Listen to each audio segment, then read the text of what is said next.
BJP నాయకుడు MP Etela Rajender ఈరోజు మేము కూడా కాషాయ బుక్ని రెడీ చేస్తున్నామని అనడం జరిగింది. రెడ్ బుక్ ఇది ఒక ట్రెండ్ని సృష్టించింది. లోకేష్ వైసీపీ హయాంలో మేము రెడ్ బుక్ రాస్తున్నాం. రెడ్ బుక్ అంటే క్రైమ్లు చేసిన వాళ్ళ పేర్లు ఒక రెడ్ బుక్ అనే బుక్లో రాస్తున్నాం అని చెప్పి ఆయన చెప్పడం ఆ పార్టీ అధికారంలోకి వచ్చింది.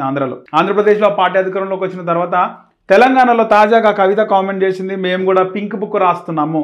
కాంగ్రెస్ హయాంలో ఎవరైతే అక్రమాలకు పాల్పడుతున్నారో, ఎవరైతే పోలీస్ ఉన్నతాధికారులు మాట వినట్లేదో మేము కూడా ఒక పింక్ బుక్ ప్రిపేర్ చేస్తున్నాము. మా కార్యకర్తల పైన అన్యాయంగా కేసులను బనాయించి లోపలేస్తున్నారు, పింక్ బుక్ రెడీ చేస్తున్నాము అని చెప్పేసి కవిత అన్నది. సో ఇప్పుడు ఈటెల రాజేందర్ కూడా మేము కాషాయ జెండా ఆరెంజ్ బుక్ మేము రెడీ చేస్తున్నాం అని చెప్పేసి ఈటెల రాజేందర్ అంటున్నా. ఆయన ఏమంటున్నా ఒకసారి చూద్దాం. ఆరెంజ్ బుక్లో వారి పేర్లు రాస్తున్నా, టైం వచ్చినప్పుడు లెక్కలతో సహా బయట పెడతాం. మాట వినని అధికారులకు MP Etela warning. IAS IPS అధికారులు బాస్ల ఆదేశాల మేరకు చట్ట ప్రకారం నడుచుకోవాలని బీజేపీ నేత ఎంపీ ఈటెల రాజేందర్ సూచించారు. లేదంటే శ్రీలక్ష్మి సహా కొందరు అధికారులు పట్టిన గతే మీకు పడుతుందని వార్నింగ్ ఇచ్చారు.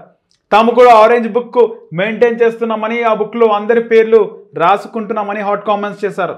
ఎమ్మెల్సీ ఎన్నికల ప్రచారంలో భాగంగా ఇవాళ ఈటెల వరంగల్ జిల్లాలో పర్యటించారు.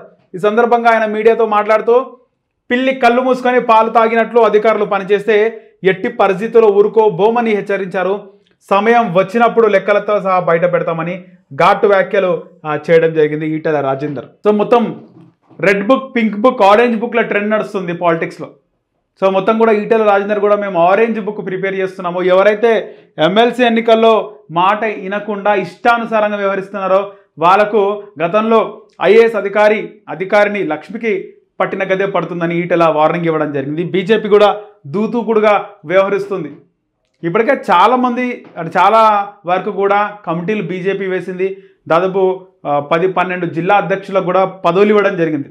కానీ బీజేపీ తెలంగాణ అధ్యక్షుని పదవి ఎప్పుడు ఇస్తారో, తెలంగాణ అధ్యక్షుడిని ఎప్పుడు నియమిస్తారు అనేది పెద్ద క్వశ్చన్ మార్క్గా మారింది. ఒక పవర్ఫుల్ బీసీ నాయకుడిని కనుక తెలంగాణ బీజేపీ అధ్యక్షునిగా నియమిస్తే కనుక పార్టీకి మంచి ఫ్యూచర్ ఉంటుంది.